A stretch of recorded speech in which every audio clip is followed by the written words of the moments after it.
আসসালামু আলাইকুম। ওয়া আলাইকুম আসসালাম।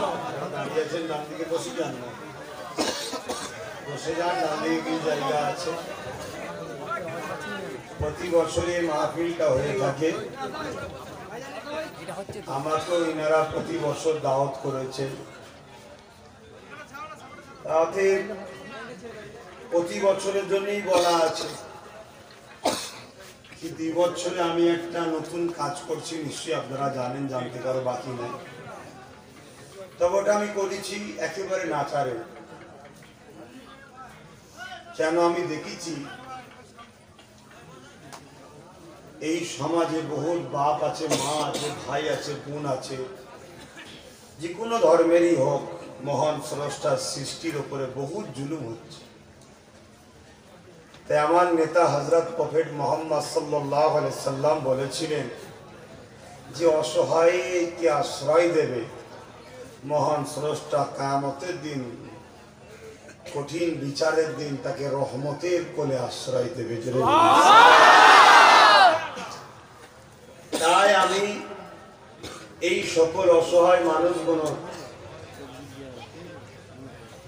বিপদ থেকে বাঁচাবার স্বার্থে একটা কাজ করতে হয়।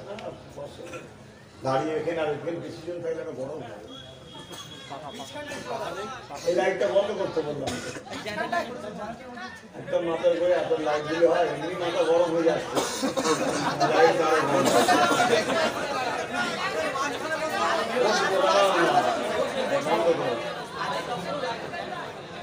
সেই জায়গায় আমি প্রথমেই আমার মুরব্বী, যিনি মাহফিলটা প্রতি বছর করছেন দীর্ঘদিন ধরে, কি নাম জানেন? মৌলানা আব্দুল সুবহান সাহেব চাচাজি, বয়স্ক মানুষ, অসুস্থ অবস্থায় যখন শুনেছি আসবো না, বেচারি একবার না দুবার গেছে, ছেলেরা গেছে, আর আবুল বাসার তো রোজই যাচ্ছে। তা আমি বলেছিলাম দেখুন ঠিক আছে, আমি বিকাল 4টের সময় একটু হাজির দিয়ে আসবো। 4টে আমার টাইম ছিল, কিন্তু আমি যে রাস্তায় আছি কখন কোথাও ছুটতে হবে কোনো ঠিক নাই। ক্যানিং পূর্বে আজকে আমার প্রোগ্রাম ছিল প্রার্থী ঘোষণার, সেই জন্য সেখানে যেতে হয়েছিল। ওখান থেকে এখানে আসার কথা, এবার সন্ধ্যার সময় বুঝতে পারছেন রাস্তাঘাটে জাম হয়। 4টেই বলেছি, 9টায় পৌঁছেছি।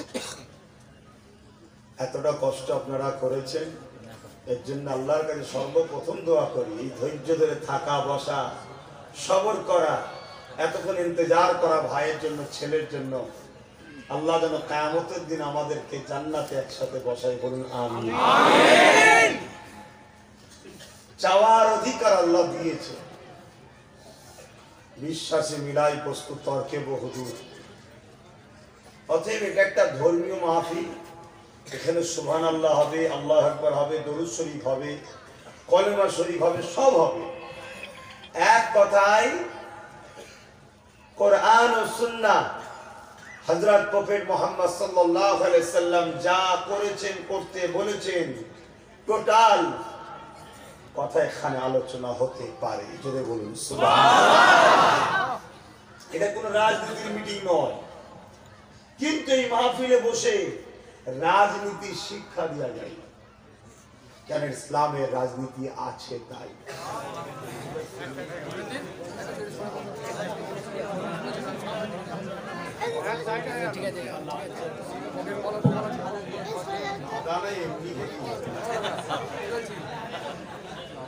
দেখতে পাচ্ছেন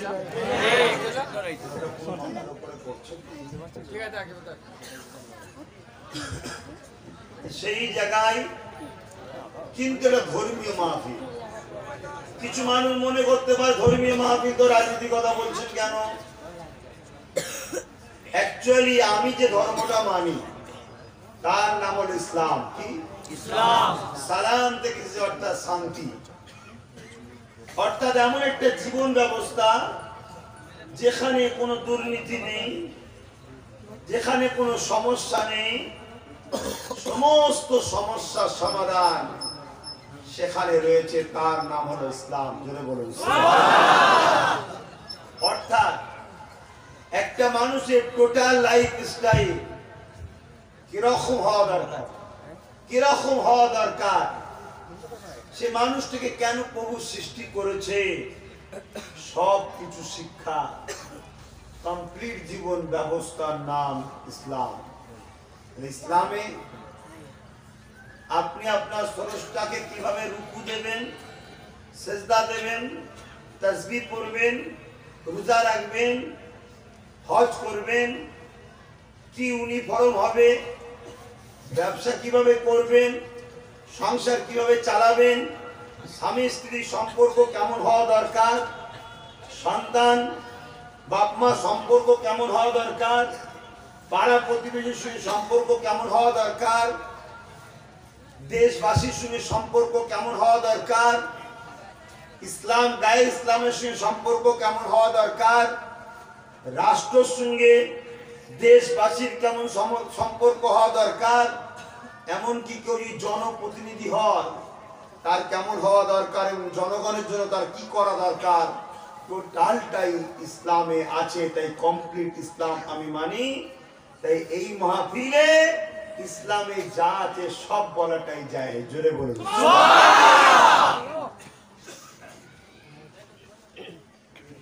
সেই জায়গাতে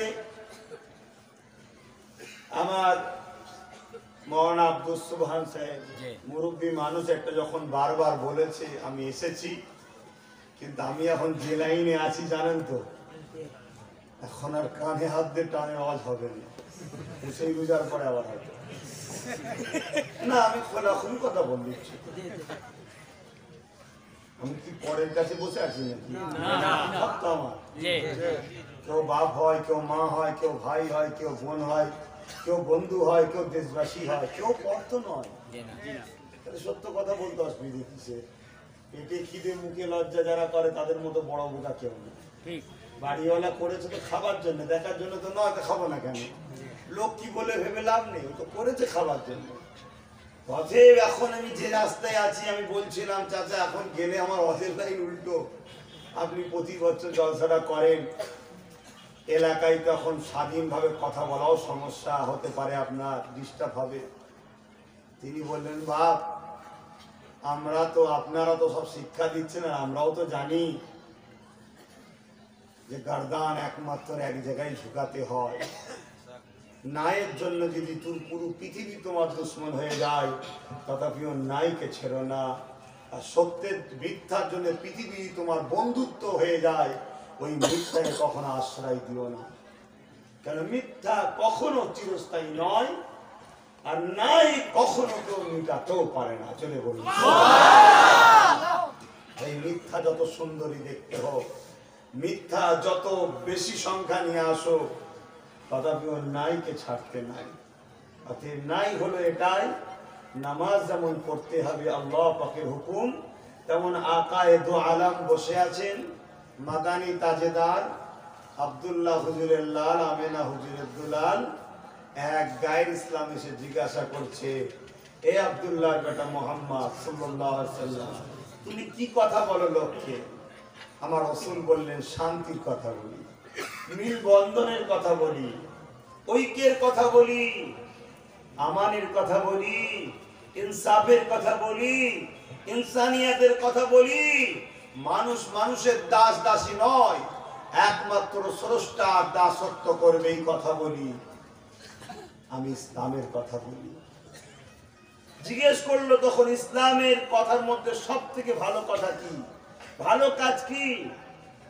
হযরত প্রফেট মুহাম্মদ সাল্লাল্লাহু আলাইহি সাল্লাম বলেছিলেন, ইসলামের সব থেকে ভালো কাজ হলো ক্ষুধার্ত মানুষকে খাওয়ানো। জোরে বলুন সুবহানাল্লাহ। আব্বাস সিদ্দিকী যদি ক্ষুধার্ত মানুষকে খাওয়াবার জন্য রাস্তায় দাঁড়িয়ে চিল্লায়, ওয়াকফ সম্পত্তি দাও গরিবদের ঘরে খেতে, দৌলত্ব সম্পত্তি দাও হিন্দু গরিবদের খেতে, বন দপ্তরের টাকা দাও আদিবাসীদের ঘরে খেতে, আমি কি ইসলাম বিরোধী কথা বলবো? না, মহান কথা বলছি। গরিবকে খাওয়াও। আজ 10টা লোক খাচ্ছে আর 90টা লোক না খেতে পেয়ে মারা যাচ্ছে। 10টা লোক খাচ্ছে আর 90টা লোক ক্ষুধার্ত জ্বালায়, চিকিৎসা জ্বালায়, লাস্টে পাপ কাজ শুরু করছে। কে চুরি করছে, কে ডাকাতি করছে, কে খুন করছে, কোন বেটিরা দেহ বিক্রি পর্যন্ত করে বলছে পেটের জ্বালায়। নামাজ যেমন আমার দরকার আছে, আমার পাড়া প্রতিবেশীর গরিবের অধিকারটাও তো আমায় বুঝাতে হবে। এবারে ছোট মানুষ ছোট অধিকার, বড় মানুষ বড় অধিকার। আপনার ক্ষমতা বুথ লেভেলে আছে, আপনি বুথ লে ভাবুন। আপনার ক্ষমতা পঞ্চায়েত লে আছে, আপনি পঞ্চায়েত লে ভাবুন। আমি দেখেছি আমার ক্ষমতা আমার আল্লাহ পুরো বাংলায় দিয়েছে, তাই বাংলা নিয়ে ভাবতে গিয়ে এখন দেখছি পুরো দেশ আল্লাহ কারে কবুল হয়ে গেছে। এটা তো আমার কাজ নয়, কাজ তো আমার আল্লাহর। আমি তো চেষ্টা করেছি, তাই আমি নেমেছি। আমি মানুষকে বলছি যে আসো, গরিবের কথা ভাবো, তারাও মানুষ। আব্বাস সিদ্দিকীর যেমন খিদে লাগলে কষ্ট হয়, গরিব হিন্দুটারও খিদে লাগলে কষ্ট হয়। ও হিন্দু বলে আলাদা কষ্ট হবে, আমি মুসলমান বলে আলাদা কষ্ট হবে তা নয়। কেন সবার স্রষ্টা তো একজনই। সে হিন্দু, আমি মুসলমান, কিন্তু স্রষ্টা তো একজন। ও হিন্দু ভুল কি ঠিক জবাব দেবে তার কাছে। আমি যখন বানাইনি, আমি জবাব নিবার কে? কিন্তু আমি যদি স্রষ্টাকে ভালোবাসি, স্রষ্টার সৃষ্টিকে ভালোবাসতে হবে। এটাই হলো প্রকৃত স্রষ্টাকে ভালোবাসা। জোরে বলি সুবহানাল্লাহ। একদিন হযরত প্রফেট মুহাম্মদ সাল্লাল্লাহু আলাইহি সাল্লাম তিনি বসে আছেন, কিছু মানুষ এসেছে, নতুন নতুন মানুষ, সব তিনি ওয়াজ করছেন, নসিহত করছেন, শিক্ষা দিচ্ছেন। দিতে গিয়ে বলছেন, শোনো বাবা, কঠিন বিচারের দিনেতে একটা যুবককে তুলবে মহান স্রষ্টা রব্বুল আলামিন, তুলে বলবে, যুবক, দুনিয়ায় হাত দিয়েছিলাম আমি, চোখ দিয়েছিলাম আমি, পা দিয়েছিলাম আমি, কান দিয়েছিলাম আমি, বাঁচিয়ে রেখেছিলাম আমি, খাইয়েছিলাম আমি, শাক সবজি ফলমূল যাই চেস করো সেগুলোকে তৈরি করেছিলাম আমি। জমিন আমার, আসমান আমার, করেছিস কি বল? যুবক ভয়ে কাঁপতে কাঁপতে বলবি, আল্লাহ আমি কিছুই করতে পারিনি, আপনি আমায় ক্ষমা করে দেন। আর নাই গোপনে গোপনে জাহান্নামেতে দেন। কেন? লোকের কাছে আমাকে অপমান করবেন না, লোকের কাছে অপমান করবেন না।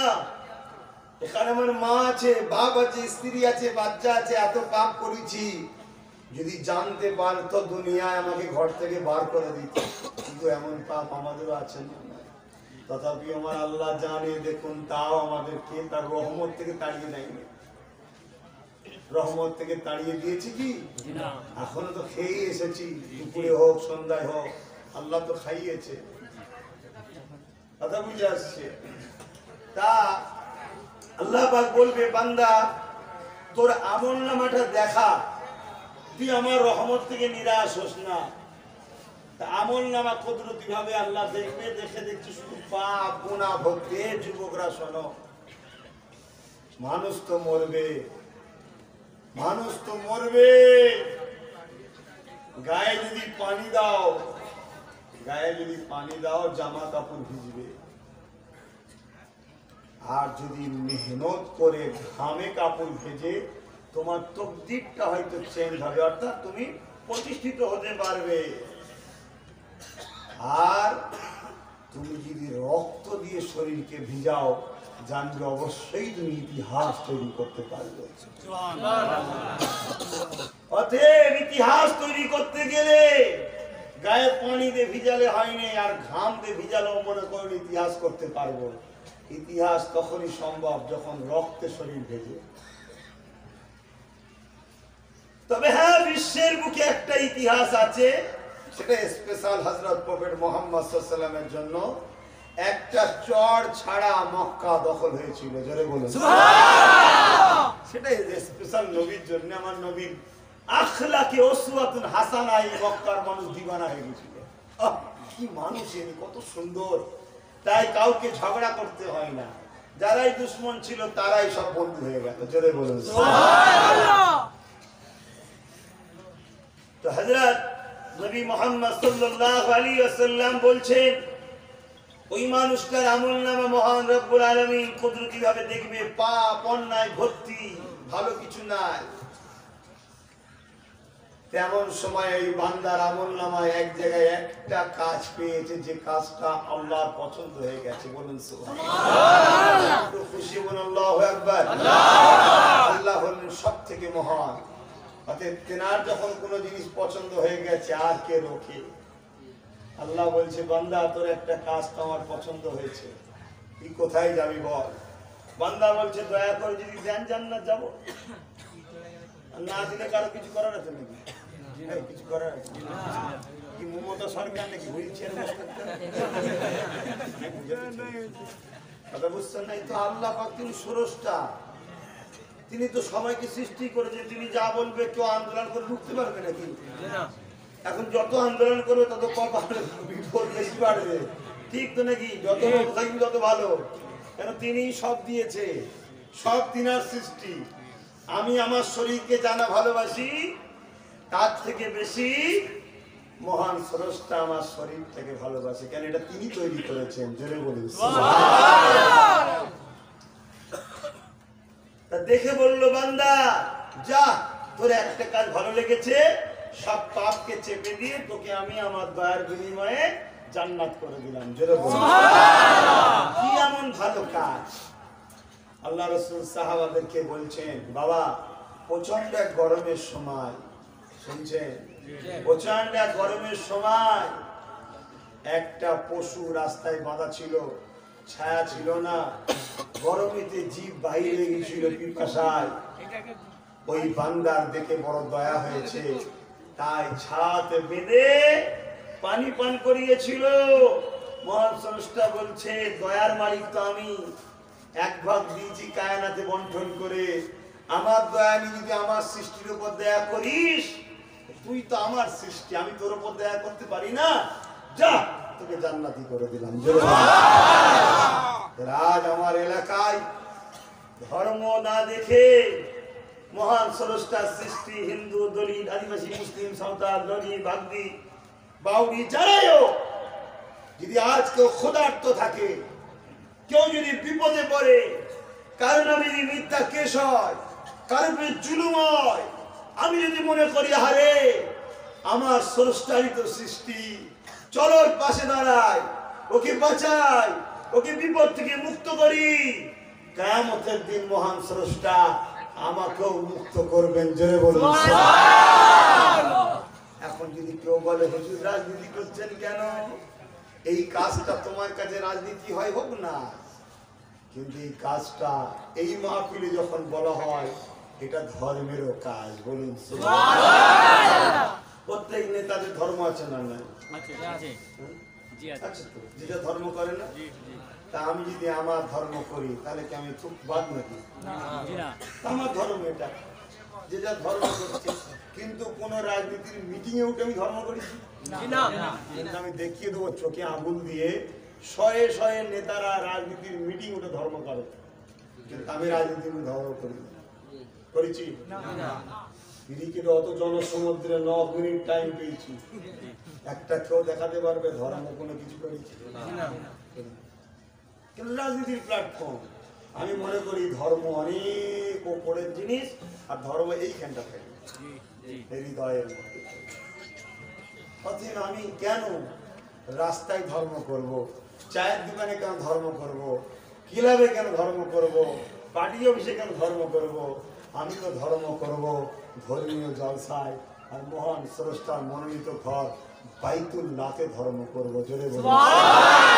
আমি জানি প্রত্যেক কদমে ইসলাম আছে, আমিও জানি প্রত্যেক কাজটাই অন্য দুনিয়ার মানুষ মাতৃভূমিকে ভালোবাসলে নেকি পাই কি জানি না, কিন্তু আমি যখনই বলবো ভারত আমি তোমায় ভালোবাসি, আমি তখনই নেকি পাই। জোরে বলুন সুবহানাল্লাহ। হয়তো আপনারা চমকে যাচ্ছেন, তাই তো নাকি? শুনুন, হযরত নবী মুহাম্মদ সাল্লাল্লাহু আলাইহি সাল্লাম যা করেছে এবং করতে বলেছে, ওটা আমাদের জন্য সুন্নাত। স্পেশাল রাসূলের জন্য কিছু খাস ছিল, সেগুলো ছাড়া সবটা উসওয়াতুন হাসানা, তিনি আমাদের জন্য উসওয়া, মডেল। আকা যখন মক্কায় আসলেন, বড় হলেন, নবী দেখলেন মক্কায় বাচ্চাদের ঘরে মরুভূমিতে জেন্ত জেন্ত পুঁতে দেওয়া হচ্ছে, মক্কার মেয়েদের ঘরে ভোগের পাত্র করা হয়েছে। গরিবের ঘরে সুন্দর মেয়ে থাকলে ধনী লোকরা নিজের ঘরে রাখিল বানিয়ে রাখছে, গরিবের ঘরে ছেলেদের ঘরে গলায় শিকল দিয়ে বাজারে বিক্রি করা হচ্ছে। ছেলেরা মাকে সম্মান দেয় না, শরাব নিয়ে, মদ নিয়ে, জুয়া নিয়ে, ব্যভিচারী জেনা নিয়ে পড়ে আছে। এই দুর্নীতির সমাজ দেখে আমার মোস্তফা জানের রহমতের দিন কেঁদেছিল। তাই তিনি এই সন্ত্রাসী, এই দুর্নীতি, এই বর্বরতা, এই অসভ্যতা, এই নোংরামি বন্ধ করার জন্য নবী আমার ডাক দিয়েছিলেন, কেঁদেছিলেন। নবী বলেছিলেন, মেয়েদেরকে বাঁচতে দাও, তাদেরকে হত্যা করে দিও না। আজ সেই নবীর গোলাম যদি বলি, কেউ মায়ের পেটে বাচ্চাকে আল্ট্রাসোনোগ্রাফি করে যদি হত্যা করে, তার যাবজ্জীবন জেল হওয়া দরকার আছে। মোস্তফা জানের রহমতের কথার বেখিলাফ বলিনি, তিনারই কথার রাস্তায় চলছি। জোরে বলুন হুজুরের ছেলে রাজনীতি করবে কেন? আমি রাজনীতির কেউ না, আইএসএফ দল জন্ম দিয়েছি, কিন্তু আমি দলের কেউ নাই। আমি কোন সরকারি পদে আছি? আমি প্রধান পৃষ্ঠপোষক। ওর কিছু দাম আছে? কিচ্ছু দাম আছে? কিছু দাম নেই। এই অনেক শিক্ষা প্রতিষ্ঠানে প্রধান পৃষ্ঠপোষক থাকে না, তাকে কেউ ডাকেও অনেক গুরুত্ব দেয়, কিচ্ছু নেই। কিন্তু এখানে আমার দামটা আছে অন্য একটা কারণে। বুঝতে পারছেন? দলে থাকি চাই না থাকি, জানি একে না লিখে বেশি। আর এইটাই হচ্ছে রাজনীতির মূল। আমি দলে না থেকে দলে থাকার থেকেও বলো, কিন্তু আমি দলের কেউ না। লোক বলছি তো হুজুর নাকি? মাথা কাজ করবে না, আমি তো মারবো ইনশাআল্লাহ। বুঝে আসছে না? লোক বলেছিল কি, রাজনীতি নেমে গেলে ওকে সিদ্দিকি থেকে বাধ্য দেবো, দিয়ে বলবো আর জলসা টলসা করতে পারবো, জলসাও করবো, রাজনীতি মাঠে চলে চিল্লাবো।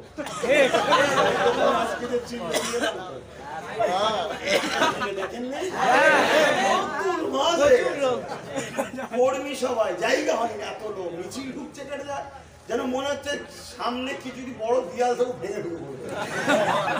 ওখানে বলে দিলাম, ওখানে যখন ছিলাম একজন নাগরিক হিসাবে, দেশের নাগরিক হিসাবে দাঁড়িয়ে দেশকে বাঁচাবার জন্য, দেশবাসী বাঁচাবার জন্য নাগরিকের কর্তব্য আছে না? লিডার হলেই শুধু চিল্লাবে, কারণ দেশবাসীর কর্তব্য নাই? আমি দেশের নাগরিক, আমার দেশ কি নয় এটা? আমি আমার দেশ চোরেরা লুটে করে নিচ্ছে, ডাকাতরা সব দেশকে বিক্রি করে দিচ্ছে, আমি বলবো না দেশকে বাঁচাবো না? আমি তো আগেই বললাম, আমার রাসূল দেশের জন্য কেঁদেছিলেন। আল্লাহর নবী যখন মক্কা থেকে ইয়াসরিব মদিনায় যাচ্ছিলেন, বারবার মক্কার দিকে দুপা করে যার ঘরে আর কাঁদে আর বলে, মক্কা আমি মুহাম্মদ তোমায় ভালোবাসতাম। জোরে বলুন সুবহানাল্লাহ। মক্কা তোমাকে ছেড়ে যেতে চাইনি, আমি আবার ফিরে আসবো, তোমাকে পবিত্র বানাবো। জোরে বলুন সুবহানাল্লাহ। নবী যদি মক্কাকে ভালোবাসে, নবী যদি আমার মডেল হয়, তাহলে আমি তো বলবো, ভারতবর্ষ আমি তোমায় ভালোবাসি। রেল বিক্রি করছে, ট্রেন বিক্রি করছে, এয়ারপোর্ট বিক্রি করছে, 15 লক্ষ দিবার নামে চিটিংবাজি করছে, যারা সব কটাকে তাড়াবো, আমি আসছি।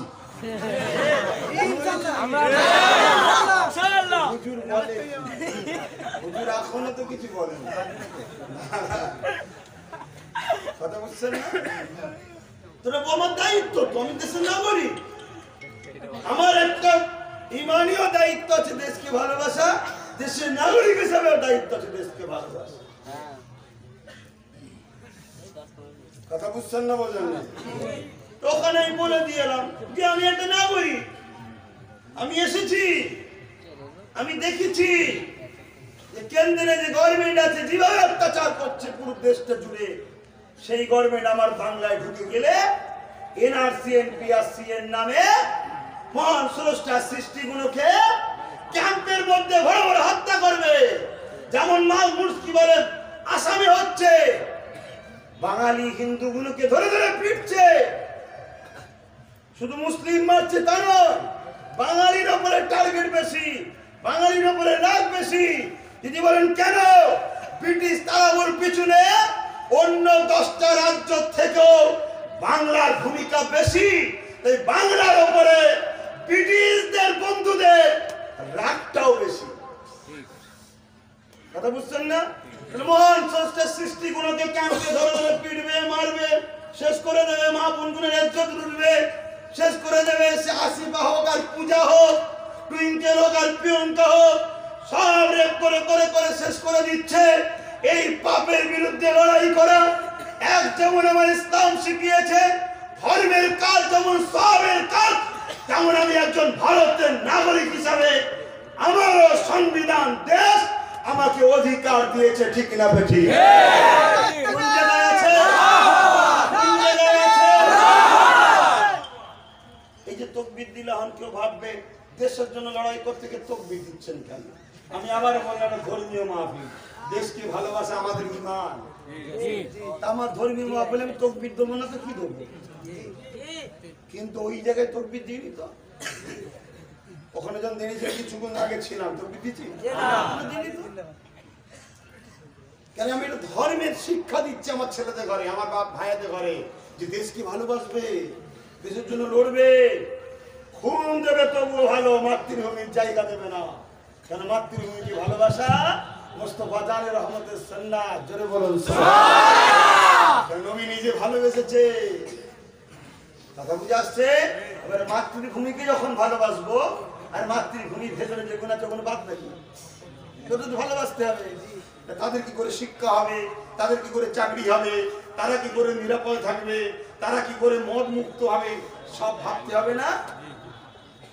তাই সেইগুলো ভাবানোটাও তো মহান কাজ, নেক কাজ, সবের কাজ। আমার ভাইয়েরা, যুবকেরা, ইসলামের মান্যওয়ালারা, তোমাদেরকে শিক্ষা দিচ্ছি, মহান কাজ দেশকে ভালোবাসা। লা ইয়ারহামুল্লাহু মান লা ইয়ারহামুন নাস, আরবি কথা, যার বাংলা মানে হলো প্রভুর দয়া কখনো কেউ পাবে না যতক্ষণ পর্যন্ত না প্রভুর সৃষ্টি মানুষ শ্রেষ্ঠ মানুষের উপরে দয়া করবে। জোরে বলুন সুবহানাল্লাহ। এখানে মানুষ বলা আছে না হিন্দু বলা আছে? মানুষ। মানুষ বলা আছে না মুসলমান বলা আছে? মানুষ। ইসলাম কত মহান কথা বলে, কি বলে? যে মানুষের উপরে দয়া করেন, মহান স্রষ্টা তার উপরে দয়া করবে। এই লোকটা আমার পছন্দ না, যদি আমি বলি ভাই তোমার আমার পছন্দ নাই, বললাম এই মানুষকে কষ্ট পেল তো, কিন্তু তার থেকে বেশি কষ্ট দিলাম আমার স্রষ্টাকে। কেন? এই লোকটাকে স্রষ্টা সৃষ্টি করেছে, স্রষ্টা সৃষ্টিটাকে আমার পছন্দ নয়, বললাম। কথা মাথায় ঢুকছে? ও হিন্দু বুড়ি, ও হিন্দু দাদু, ও হিন্দু ঘরের লোক, ও খেতে পাই না, আমি কি করবো? ওকে আমি পছন্দ করি না। মনে রাখবে, তুমি তোমার প্রভুকে কষ্ট দিচ্ছ। কেন? ওকেও সৃষ্টি করেছে তোমার স্রষ্টা। ওর মুখে খাবার দাও, ওর মুখে পানি দাও, ওকে ভালোবাসো, তোমার স্রষ্টার সৃষ্টি মনে করে ওকে আশ্রয় দাও। এই ভ্রাতৃত্ব শিক্ষা দেওয়া, এটা আমার রাসূল দিয়েছেন। আপনি বলবো তাহলে?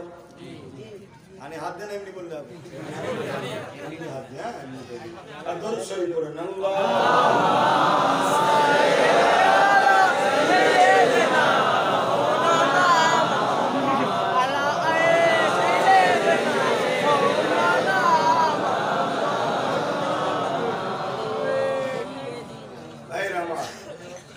আমি সব ভাই জানেন তো, হাসি খুশিতে থাকি, মিলেমিশে থাকি, তবে নীতি কিন্তু খুব কড়া, নীতিতে কোনো আপোষ করি না। আজ প্রায় 7-8 বছর ধরে এক শ্রেণীর মানুষ আমাকে নিয়ে সোশ্যাল মিডিয়াতে বিভ্রান্তি করেই যাচ্ছে, আজও করছে, অনেক কিছু করছে।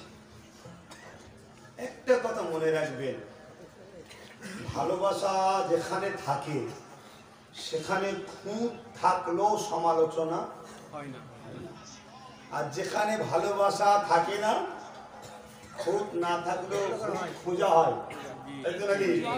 অর্থাৎ আমি এই অঙ্কে চলি, বিরোধী থাকবে, বিরোধী থাকা নিয়ে আমি টেনশন করি না। আমি এতটুকু জানি, যারা ভালোবাসে তারা রোদেও দাঁড়িয়ে থাকে, বর্ষাতেও দাঁড়িয়ে থাকে, ও সব জায়গাতেই আছে, ভাইজান বাবাজি যা বলবে সেটাই হবে। আমরা দীর্ঘ বছর ধরে সবার উপরে ভরসা করলাম, যা বলেছে তাই মেনে নিয়েছি, বিশ্বাস করেছি।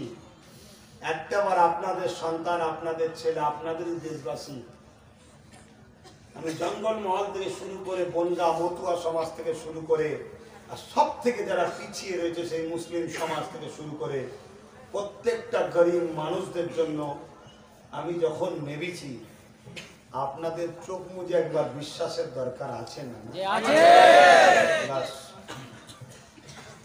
তো যে কথা বলছিলাম, হযরত প্রফেট মুহাম্মদ সাল্লাল্লাহু আলাইহি ওয়াসাল্লাম তিনি মদিনার নববী শরীফ অর্থাৎ মসজিদ, পবিত্র মসজিদ হলো ইসলাম ধর্মের ইবাদতের জায়গা, মহান স্রষ্টার দাসত্ব করার জায়গা, পবিত্র জায়গা। যেমন আমার গায়ের ইসলাম ভাইদের তাদের সব বিশ্বাসের ধর্মীয় স্থান আছে, তাদের কাছে সেটা পবিত্র, ভালোবাসা, প্রিয়, জানের থেকে বেশি ভালোবাসে। জান চলে গেল তার প্রিয় জায়গাতে আঘাত দিলে তারা ঝাঁপিয়ে পড়ে, স্বাভাবিক, ভালোবাসে। ঠিক তেমনি আমাদের প্রিয় জায়গা হলো মসজিদ। কেন? ওখানে পবিত্র, ওখানে আমরা মহান স্রষ্টার দাসত্ব করি। আমার ঘরের দেয়াল ভেঙে গেলেও আমার কষ্ট হয় না, কিন্তু মসজিদের দেয়ালে কেউ থুতু ফেলে দিলে আমার রাগ হয়ে যায়। কেন? আমি ভালোবাসি, তাই তো নাকি? এটা প্রেমের ব্যাপার, ভালোবাসার ব্যাপার। হযরত প্রফেট মুহাম্মদ সাল্লাল্লাহু আলাইহি সাল্লাম বসে আছেন, এমন সময়ে 4-5 জনকে তিনি শিক্ষা দিচ্ছেন, শান্তির বাণী, ইসলামের কথা শিক্ষা দিচ্ছেন। আমি যেমন আপনাদেরকে বলছি, রাসূলের গোলাম হিসাবে, আপনারা নবীর উম্মাত হিসাবে শুনছেন। একটা গায়ের ইসলাম মসজিদের নববী শরীফে ঢুকে এক সাইডে দাঁড়িয়ে আড়াল করে এক সাইডে পিশাব করছে। বলুন, মাথা ঠিক থাকবে আপনাদের? শ্রেষ্ঠ মখলুক হলো মানুষ, ভ্রাতৃত্ব অনেক বড় জিনিস। হযরত প্রফেট মুহাম্মদ সাল্লাল্লাহু আলাইহি ওয়াসাল্লাম তিনি দেখতে পেলেন, আর যারা শিখছিল 4-5 জন তারাও দেখতে পেয়েছে। তারা যে উঠতে গেছে, রাসূল বললেন খামোশ, চুপ কর, বস, বসে গেছে। লোকটার পিশাব হয়ে গেল, চলে যাচ্ছিল। আমার রাসূল ডাক দিলেন, ইয়া আব্দুল্লাহ, হে আল্লাহর বান্দা। লোকটা ঘুরলো, রাসূল ইশারা করলেন, কাছে আসলো। আল্লাহর নবী নরম সুরে শুধু কয়েকটা কথা বললো, বাকি লোকগুলো শুনছে যে বাবা, এটা হলো ইসলামের পবিত্র জায়গা, এখানে আমরা মহান স্রষ্টাকে রুকু সেজদা দিই। পিশাব হলো শরীরের পয়জন, নাপাক, অপবিত্র, বাবা ওই জায়গায় পিশাব করতে নাই। মানুষটা উত্তরে বলছে, তোমার পবিত্র, তোমার কাছে রেখে দাও, আমার কি করার আছে? চুরিকে চুরি আবার সিনা চুরি, মার খান যাবে ভাই, বলবেন তো? বাস্তব আপনি আপনার স্টাইলে বলুন, মার খান যাবে। বাকি 4 জন বড় গরম মেজাজ, রাসূল ইশারা করলেন, খামোশ। লোকটাকে বললেন, আসুন। আর কোনো কথা নাই, লোকটা চলে যাচ্ছে। বাকি 4-5 জন যারা শিখছিল তারা বলছেন, হে আব্দুল্লাহর বেটা মুহাম্মদ, তবে সবে শিক্ষা নিতে এসছে, শিখছে সভ্যতা কি জিনিস, আপনি ছেড়ে দিলেন, ওগুলো বদল করে দিয়ে দরকার,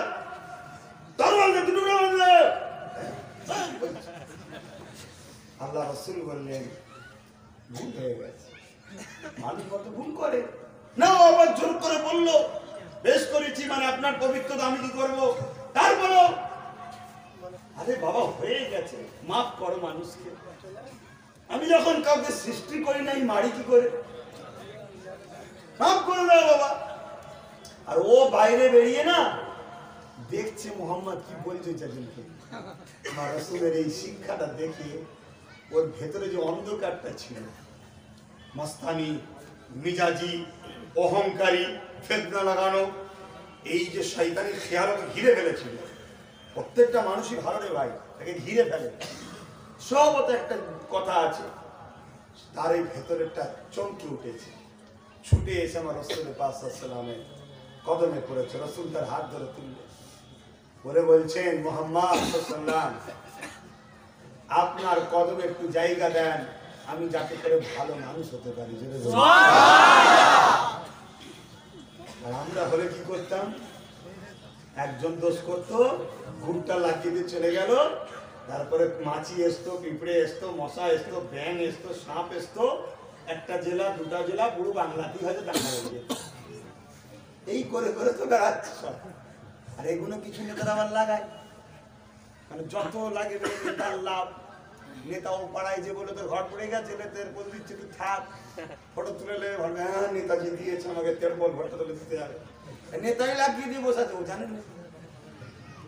আর যে লাগায় সে বিষকান্তে পালায়, লাস্টে জায়গায় নিরীহ মুসলমান, নিরীহ হিন্দু বা যে কোনো ধর্মের সাথী হোক, যারা কিছুই বোঝে না, এরও 50টা দোকান পড়ে গেল, ওরও 50 দোকান পড়ে গেল, যে লাগালো সে আউট।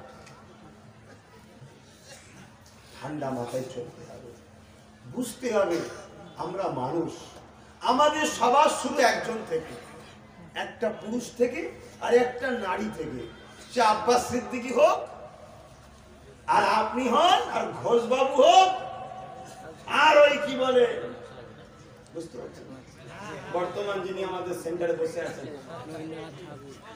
পুরো মাথায় টুপি যদি বার করতে হয় বিরাট বড় বড়ই লাগবে,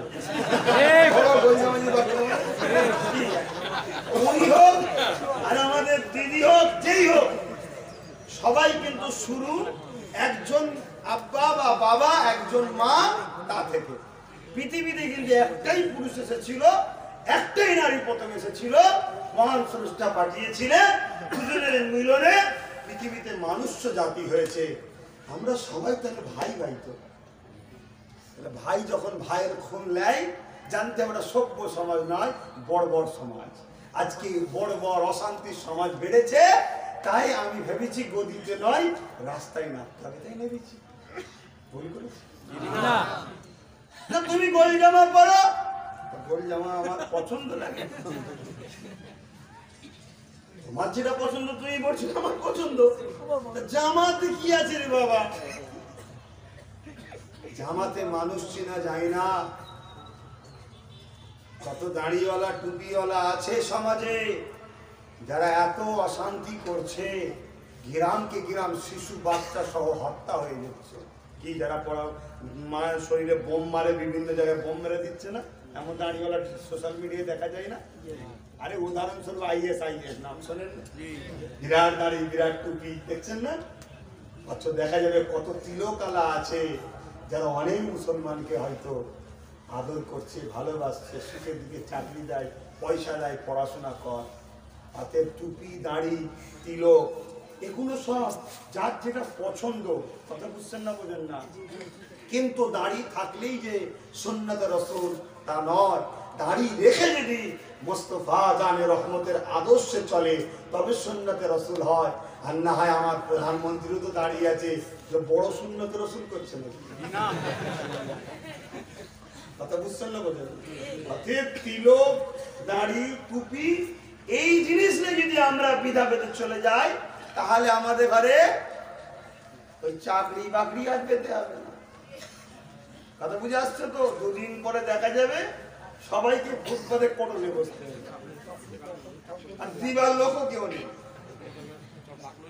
ভাবতে হবে যে আমরা মানুষ, আমরা মানুষ, আমরা একে অপরে মিলেমিশে থাকবো, একে অপরের সুখে সাথ দেবো, দুঃখে সাথ দেবো।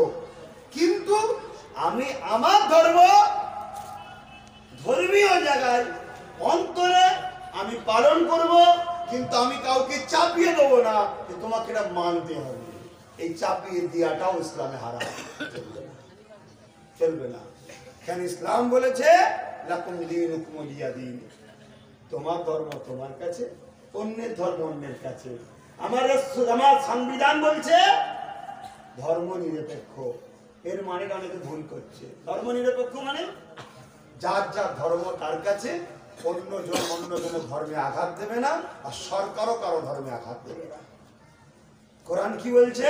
লাকুম দীনুকুম ওয়ালিয়া দীন, তোমার ধর্ম তোমার কাছে, অন্যের ধর্ম অন্যের কাছে। তুমি যদি তার ধর্মকে গালি দাও, সে তোমারটা দেবে, স্বাভাবিক। আমি আমার মাকে ভালোবাসি তো, আপনি আপনার মাকে ভালোবাসেন তো? আমি যদি প্রকৃত আমার মাকে ভালোবাসি, জীবনে কোনদিন আপনার মাকে গাল দেবো না। কেন? স্বাভাবিক, আপনার ভালোবাসাকে যখন গাল দেবো, আপনি রিটার্ন আমার মাকে দেবেন। তাহলে আমি নিজেই তোমার মাকে গাল খাওয়ালাম। প্রকৃত যদি ধার্মিক কেউ হয়, কখনো সে অন্য ধর্মকে গালি দিতে পারে না। কারণ গাল দিলে সে রিটার্ন তোমায় দেবে, তুমি অর্থাৎ তোমার ধর্মকেই গাল খাওয়ালে। এই জন্য ইসলাম বলছে লাকুম দীনুকুম ওয়ালিয়া দীন, তুমি তোমার ধর্ম করো আর অন্যের ধর্ম অন্যের কাছে। হিসাব মাহশরের দিন আমি প্রভু বুঝে নেব। কিন্তু তোমরা দুনিয়ায় ফিতনা করো না, ফাসাদ করো না, একে অপরকে সাথ দাও, তোমরা আমান প্রতিষ্ঠিত করো। মাত্র 23টা বছর বয়সে হযরতে নবী মুহাম্মদ সাল্লাল্লাহু আলাইহি ওয়াসাল্লাম তামাম পৃথিবীর মুখে সাম্য প্রতিষ্ঠিত করেছিলেন। জোরে বলুন সুবহানাল্লাহ। যেটা ইতিহাসে কেউ করতে পারেনি, কেউ করতে পারছে না, আর পরবর্তীতে কেউ করতে পারবে না। 23টা বছরে সারা পৃথিবীতে। আর কোন সমাজ ছিল? যে সমাজে নিজের বাপই নিজের মেয়েকে বাড়িতে পুঁতে দিত, যে সমাজে ছেলেই মাকে হত্যা করত, যে সমাজে ধনী লোকরা গরিবদের করে কৃতদাস করে বাজারে বিক্রি করত। আবার সেই ফিরাউনের কথা, নমরুদের কথা, আবু জেহেলের কথা আমার ভারতবর্ষে হতে চলেছে। এই জায়গায় জাতি ধর্ম নির্বিশেষে মহান স্রষ্টার সৃষ্টি, মানুষ জাতিকে বাঁচাবার স্বার্থে আমাদের সকলকে ঐক্যবদ্ধ হতে হবে। ঐক্যবদ্ধ হয়ে এই কৃতদাস প্রথাটাকে ভেঙে চুরমার করতে হবে। ঠিক না ঠিক? এনআরসি এনপিআর করে কি করতে চাইছে? বাঁকুড়ায় যাবে, পুলিশ হলে যাবে, জঙ্গল মহলে যাবে, আদিবাসী সমাজের কাছে যাবে, যে বলবে তোমার জমির পাট্টা দেখবে, কাগজ দাও। ভাই, আদিবাসীদের জমির কাগজ আছে, জমির দলিল আছে, ভেস্টল্যান্ডে, বিবিসির ধারে, পাট্টাতে, খাস জায়গায় বসবাস করে। কিন্তু আদিবাসী কাকে বলে? যারা প্রকৃত ভারতীয়, কিন্তু তারাই আজকে ভারতে গোলাম হয়ে গেছে, তাদের একটু অস্তিত্ব নেই। কেন? দুটো কারণ, যার দল নেই তার বল নেই, আর আদিবাসী প্রকৃত নেতা কেউ হতে পারেনি, যেই হয়েছে বিক্রি হয়ে গেছে। আর আমাদেরও দুর্দশাটা এটা হয়েছে, যার দল নেই তার বল নেই। আমাদেরও কেউ একজন উঠেছে, আমরা সবাই পিছনে গেছি, বিক্রি হয়ে গেছে। কথা বুঝছেন না? বোঝেন না? এবারে কারো মনে যেতে পারে, ভাইজান আপনার কি দশা হবে? আমার বিক্রি হওয়ার রাস্তা অনেক ছিল, কথা বুঝে আসছে। আর আমার যে দাম ছিল, ও দাম কেউ পায়নি। ওই না হওয়ার জন্যই তো প্রতিষ্ঠিত করে দিলাম। ওই যে আইএসএফ গাছ, ওই যে পুঁতে দিয়েছি, ও গাছ মরণ পর্যন্তই ভারতে থাকবে, পৃথিবী ধ্বংস পর্যন্ত থাকবে ইনশাআল্লাহ। আপনার ছেলে, তার ছেলে, তার ছেলে, তার ছেলে, জাতি ধর্ম বর্ণ নির্বিশেষে ওই মঞ্চে সেই গাছের গোড়ায় পানি দিয়ে আগিয়ে যাবে, আগিয়ে যাবে। যদি বিক্রি হওয়ার থাকতো, চাটাই গুটিয়ে দিয়ে কিছু নিয়ে চুপচাপ সাইডে যেত। আগেও গাড়ি থাকতো, পিছনেও গাড়ি থাকতো, চতুর্দিকে বডিগার্ড থাকতো, তাহলে এই রাত্রির এরকম বিনা বডিগার্ডে ঘুরে বেড়াতাম না। কথা বুঝছেন না? কেন? আমি যেখানেই দাঁড়াবো, সে যে ধর্মেরই হোক, আরে ভাইজান না, যেখানেই দাঁড়াচ্ছে গায়ের ইসলাম ভাইদের মধ্যে বলছে, হিন্দু ভাই বা বোন যেই বলে, যেখানে দাঁড়াচ্ছি হয়তো কোনো কারণে, দোকানদার হয়তো চায়ের দোকানদার বা কোনো ভাইজান তার কেন এখান থেকে চিল্লিয়েছি, তাই মানুষের অন্তরে পাওয়ার কারো চরণে প্রভু চলে। এই মানুষের অন্তরে অন্তরে আমার কানেকশনটা প্রভু করেছে।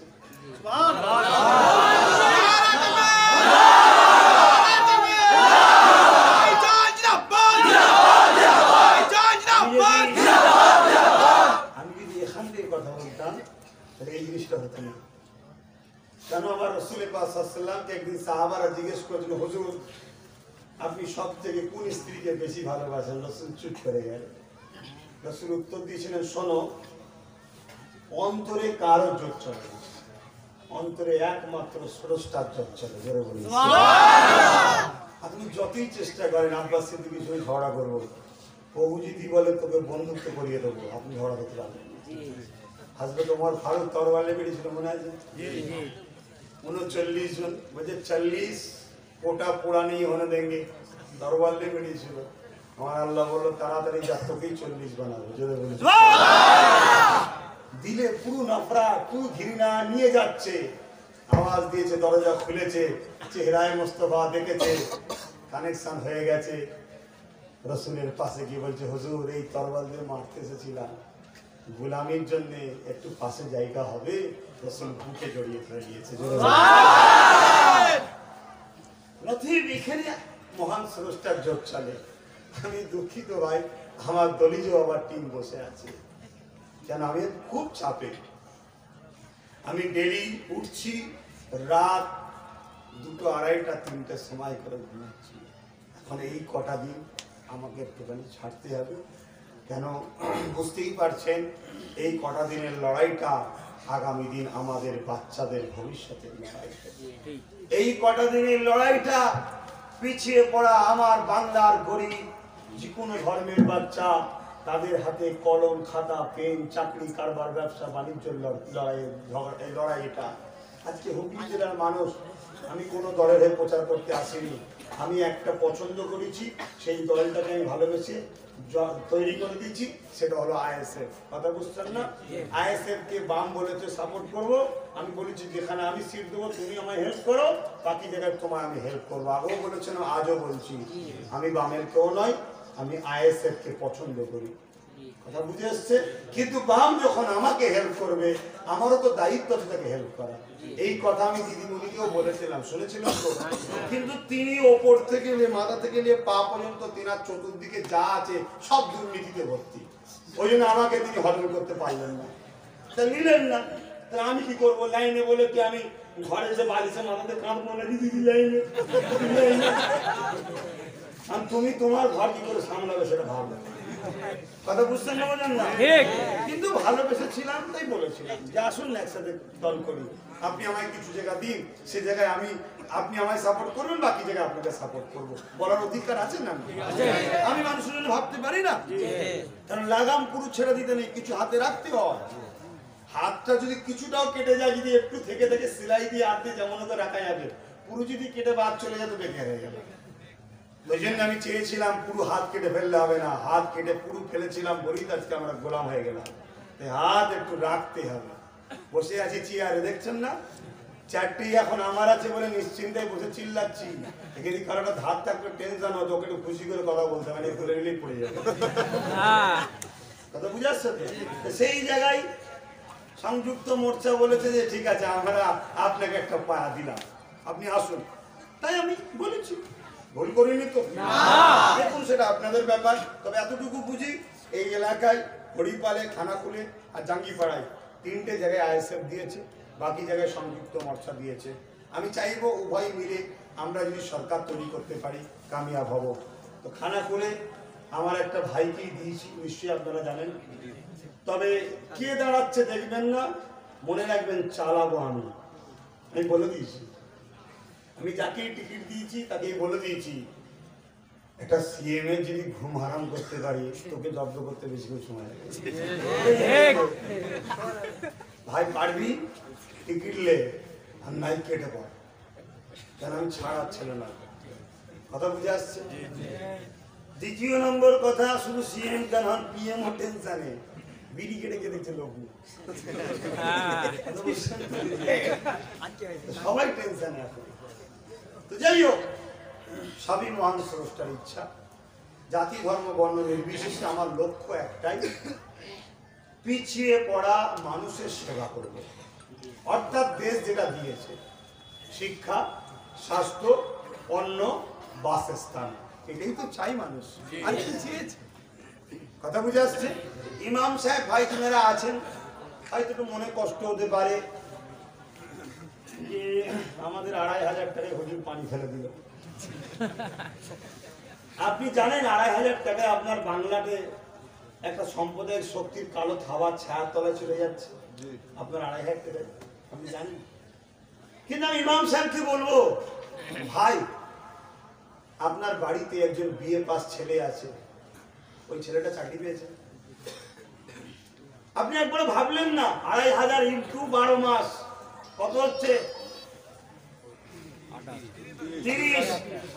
30 একটা বিএ পাস চাকরিতে জয়েন্ট হলেই কম করে 20 থেকে 30। আপনি আপনার 2500 বছরে পাচ্ছেন 30, আর আপনার ছেলে যদি চাকরির জন্য ভাবতে আপনার ছেলে মাসে পেত 30, আপনার এইটা মাত্রই ঢুকছে না।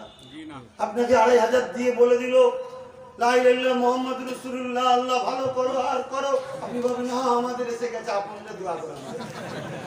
আপনাকে কিভাবে বোকা বানালো আপনি ভাবছেন না? সবচেয়ে বড় বিষয় হলো এটাই যে আজকে আমার ঘরটা ছিল কুঁড়ে ঘর, এই জায়গায় এই ঘরটাকে ভেঙে সবাই নিয়ে আরো কিছু নিয়ে একটা বড় ঘর করা হচ্ছে, যে ঘরটা হলো বিজেপি ঘর। টিএমসি ঘর ভেঙে বিজেপি ঘর হচ্ছে, ঠিক না বেটি? অতএব এই পবিত্র মাহফিলও বলে যায় আমার দেশকে যারা পুড়ে পুড়ে খাচ্ছে, প্রকাশ্য হোক আর ইনডাইরেক্ট হোক, তাদেরকে যারা সাপোর্ট করবে তাদের বিরুদ্ধে আমাদের লড়াই চলবে, ঠিক না বেটি? এতটুকু বলে যায় আপনাদের এই ভাইজান বহুত ব্রিগেডের মাঠে দাঁড়াবার পর থেকে লক্ষ লক্ষ বিজেপি থেকে আবার ব্যাক দিয়েছে, কথা বুঝে আসছে, ব্যাকে এসছে আবার। এবং আমার আইএসএফ এ প্রচুর লোক বিজেপি থেকেও জয়েন্ট হচ্ছে, টিএমসি থেকেও জয়েন্ট হচ্ছে।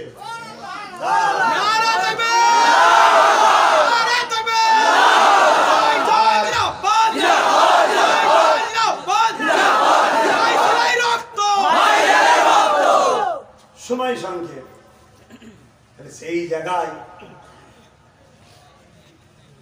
মনে রাখবেন যদি আজ এইটা আমি না করতাম, মানুষ নাচারে পড়ে দুটো রাস্তা ছিল, এক টিএমসির অত্যাচার থেকে বাঁচার জন্য বিজেপিতে যেত, কথা বুঝে আসছে না, আর যারা বিজেপিকে পছন্দ করতো না তারা বাধ্য হয়ে টিএমসি কে জিতাতো, সেই জিতা ক্যান্ডিডেট গুলো আবার জিতে বিজেপিতে চলে যেত। ঠিক, আপনি আমার কথাটাকে ভুল বুঝছেন? বিজেপি আমার দেশের ক্ষতি করছে না করেনি, আমার দেশের ক্ষতি যে করেছে তার বিরুদ্ধে লড়াই একজন দেশবাসী হিসেবে যেমন দায়িত্ব, আপনি বলতে পারেন রাজনীতিকে লড়াই করে এখানে কেন, আমার ধর্মীয় কাজ হলো দেশের দুশ্মনের বিরুদ্ধে লড়াই করা, তাই বলছি। আমি শান্তির সময় একটু হাজির দিলাম, আমি এতটুকু বলবো অনেক প্রতারণা হবে, একটা শুধু প্রতারণার কথা বলে যাচ্ছি। আল্লাহ রসুল বলেছেন কেউ যদি পাহাড় সরে গেছে বিশ্বাস করো, মানুষ পরিবর্তন হয়েছে বিশ্বাস করো না, দেখো তাকে, মানুষ এমন জিনিস, কথা বুঝতে না, ডাইরেক্ট দুশ্মন ভালো না বন্ধু সুলভ দুশ্মন বেশি, ডাইরেক্ট দুশ্মন বেশি খারাপ না বন্ধু সুলভ দুশ্মন বেশি খারাপ? বন্ধু সুলভ দুশ্মন বেশি খারাপ। আজ বন্ধুকে চিনতে যদি প্রথমেই পারতাম 2011, তাহলে আমাদের বাড়ির দরজা বন্ধ রাখতাম, ঘরে ঘরে ঘুরতে দিতাম না, চিনতে পারিনি। আজ যখন চিনতে পেরেছি, এখনো হাত কেটে যায়নি, হাতে ধরার রাস্তা আছে, এবং যে ধরা ধরেছি ভালো একটা পুরো ঘুরে গেছে, ঠিক না ঠিক? অতএব মাতৃভূমি ভালোবাসায় আমাদেরকে সংঘবদ্ধ হয়ে কামিয়াব হতে হবে। এতটুকু বলে যাচ্ছি, আমি যেখানে যেখানে দিয়েছি সেগুলোকে জিতাবেন, এবং সমঝোতা মোর্চা যারা আছে, যারা আমাকে বন্ধুত্বের হাত বেরিয়েছে তাদেরকেও হেল্প করবেন। জবান দিয়েছি আপনার জায়গাতে আইএসএফ না দাঁড়িয়ে বাম দাঁড়াতে পারে, ও যদি এমএলএ জিতে গন্ডগোল করে জিম্মেদারি আমি কথা দিয়ে গেলাম। আপনি একটা বার বাচ্চাটাকে চেকে দেখুন, ট্রাই করে দেখুন, আপনি জানেন না ইমানদারের পাওয়ার কত হয়। আমি যদি বিক্রি হওয়া শব্দের হতাম, আমি যা কাজ করেছি এ কাজ কারো করার ক্ষমতা নেই, আমি কবে আমার কবরের উপর গাছ হয়ে যেত, কথা বুঝে আসছে? বিক্রি হওয়া খদ্দের নয়, তাই মহান স্রষ্টার সাহায্য আমার উপরে আছে, দুনিয়ার সবাই এক জায়গায় হয়ে গেল, কথা বুঝছেন না, বোঝেন না? তাই আপনাদেরকে বলে গেলাম। আর একটা কথা বলি, একটা শুধু কথা বলি, কেউ যদি একবার মিথ্যা কথা বলে তাকে আর কোনোদিন বিশ্বাস করা যায়? বারবার মনে হবে এটাও মিথ্যা নয়, এটাও মিথ্যা নয়, মনে হবে না, হবে না, কথা বুঝে আসছে? আইএসএফ এর সঙ্গে আরো অনেক শরিক দল আছে, আইএসএফ এর সঙ্গে আরো অনেক শরিক দল আছে, কি সব নাম অত আমার মুখস্থ নেই, অনেক অনেক কটা আছে, কথা বুঝে আসছে। তাদের কয়েকজনের সিম্বল আছে। আমার তো 1.5 মাসের দল ভাই, সবাই মিলে এক জায়গায় বসে একটা সিম্বল আমাদের কমন পছন্দ হয়েছে, তাই সেই সিম্বলে আমরা সবাই লড়ছি, সেটা হলো চিঠি খাম। কথা বুঝে আসছে? হ্যাঁ, ওই খামটা কথা বুঝে আসছে। কেন সহজ, আত্ম সহজ হবে একেবারে। সব তো নতুন নতুন ছেলে নিয়ে ভাই আইএসএফ হয়েছে। আমি বলছি আমি তোকে হেল্প করবো, ব্যাক সাইডে টাকা পয়সাও লাগে, কিছু দেবো, তুই দাঁড়া না, বলছে না ভাই দাঁড়াবো না, তোর পুকা কোথায় দাঁড়া না। লাস্টে আমার ঘরের ছেলে দাঁড়াচ্ছে না, কি করবো? কোথাও টিএমসি থেকে আসছে, বলছে আমি টিএমসি ছেড়ে দেবো, আইএসএফ জোট করবো, তাদের অভ্যেস আছে, বাধ্য হয়ে তাকে দাঁড় করাতে হচ্ছে আমার। কথা বুঝছেন না? কি করবো? আমার ছেলে ভয় দাঁড়াচ্ছে না, বলছে না আমি কোনোদিন করিনি, পার্টি জানবো কি করে।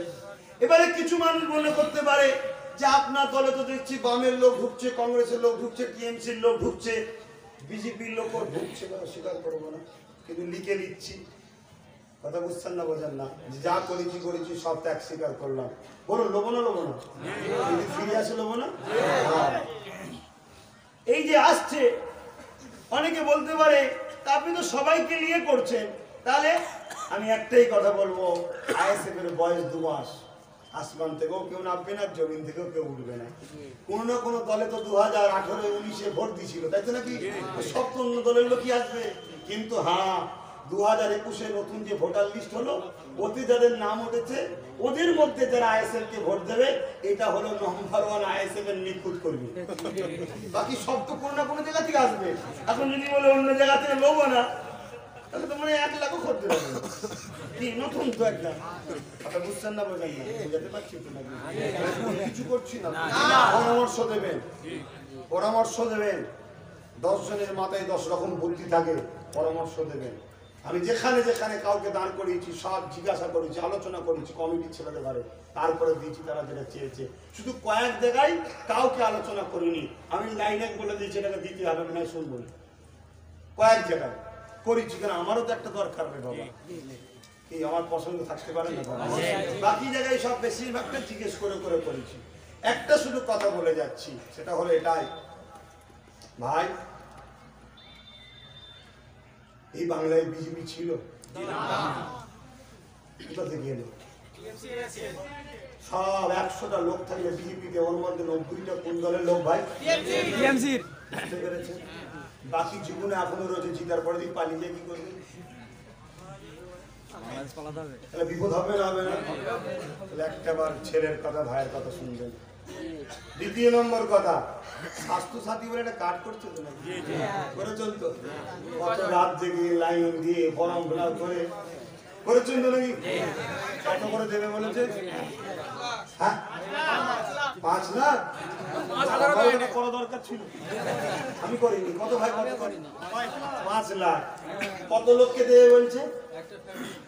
না, কত লোককে দেবে? 10 কোটি। 10 কোটি, এটা নাকি 10 কোটি।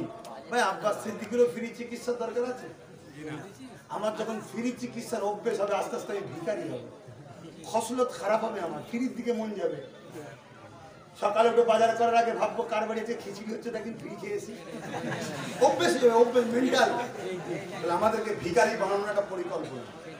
আরে গরিবের জন্য হেল্প করতে পারো, সবার জন্য। আচ্ছা ঠিক আছে, সবার জন্য। আমি একটা কথা জিজ্ঞেস করবো, মন দিয়ে শুনবেন। আচ্ছা 5 লাখের জায়গায় আমি 2 লাখ ধরছি, আর 10 কোটির জায়গায় 50 লাখ ধরছি। 50 লাখ লোককে 2 লাখ করে টাকা দেবে, তাহলে কত হচ্ছে?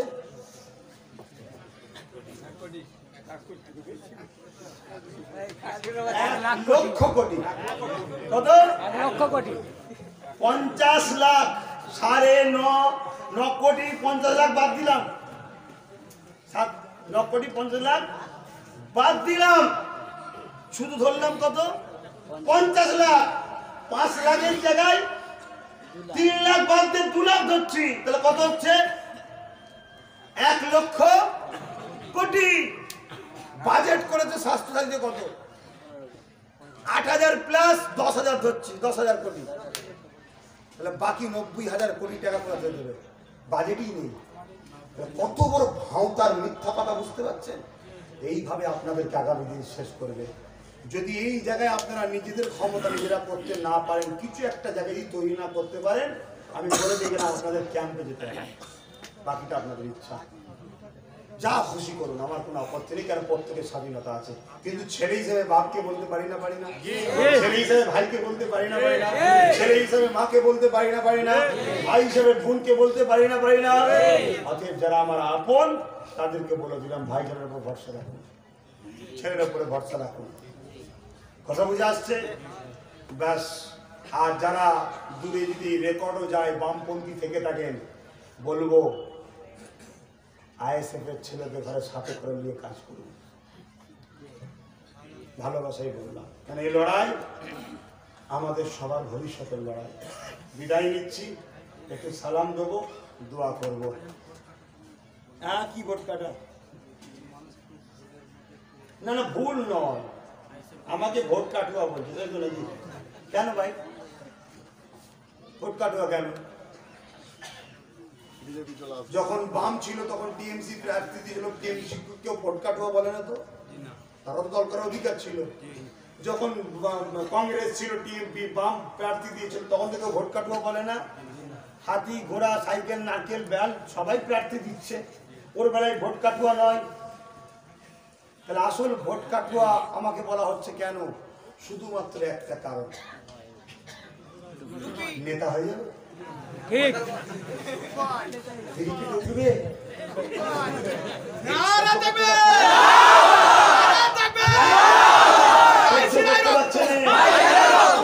দ্বিতীয় নম্বর কথা হচ্ছে যাদের কাঁধে ক্যাটার লেগে খাচ্ছিল তাদের মধ্যেই বেশিরভাগটাই তো আমার কাঁধে ঘুরে যাচ্ছে। আচ্ছা, একটাই কথা বলো, ভোট কাটুয়া, এতে মানুষ ভয় খাবে। আচ্ছা, ভোট কাটুয়া বাদ দেন না, ভোট হবার আগেই তো সব চলে গেল বিজেপি, তার ভোট কিনি কি হবে? এবিপি নিউজে একটা ভদ্রলোক চিল্লাচ্ছিল না, আসানসোলে কি বলছিল, আপনার কথা যেন বিজেপির মতো লাগছে, হ্যান লাগছে, তেন লাগছে। আমি বলেছিলাম, আরে जो कुछ कहिए आपका बीजेपी के साथ दिल की ताल्लुक है। आज देखिए ना, आसनसोल नॉर्थ में बीजेपी का कैंडिडेट हुआ, जहां मैंने भी एक टिकट दिया है मुस्ताकिम के नाम से। वो तकरीर करने बोले कि हमारे लड़ाई टीएमसी से नहीं है, आईएसएफ से लड़ाई है। आईएसएफ ভার্সেস বিজেপি লড়াই আমি বলেছিলাম আগে হবে, আজকে হচ্ছে।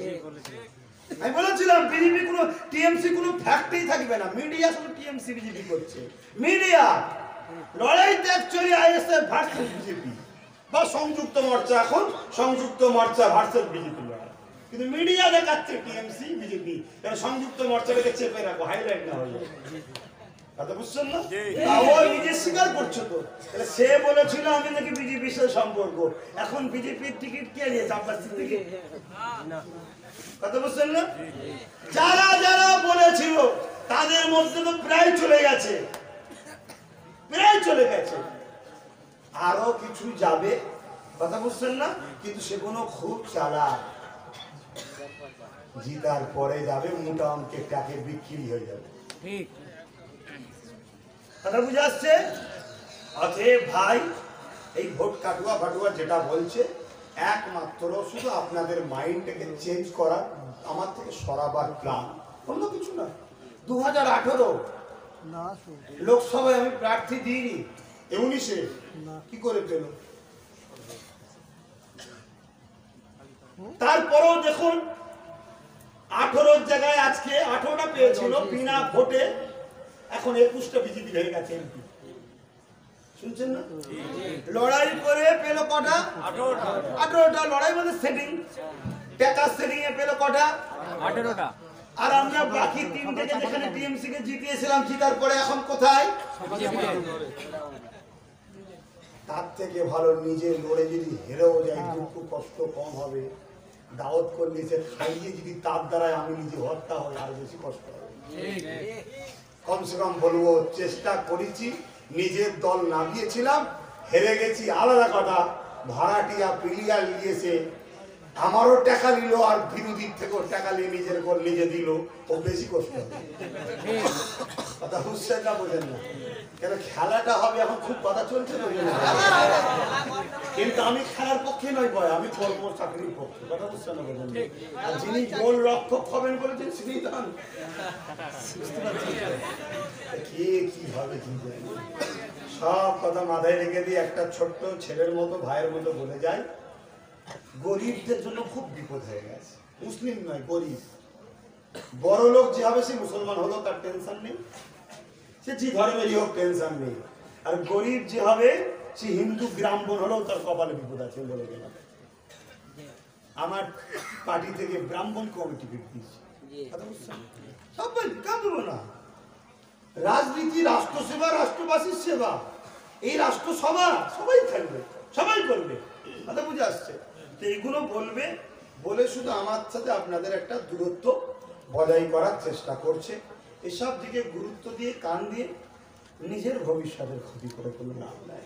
আমি এতটুকু বুঝি, এত লোক এখানে বসে আছে, শুধু কুকুর যদি আসে দেখবেন ঘেউ ঘেউ করছে আর তেড়ে তেড়ে আসছে, ঘেউ ঘেউ করছে তেড়ে তেড়ে আসছে। আর এত লোক থাকার দরকার নেই তো, একজন লাঠি নিয়ে থাকবে কি দুজন লাঠি নিয়ে থাকবে, 10টা কুকুর এসুক, লাঠি আছে রে ওদিকে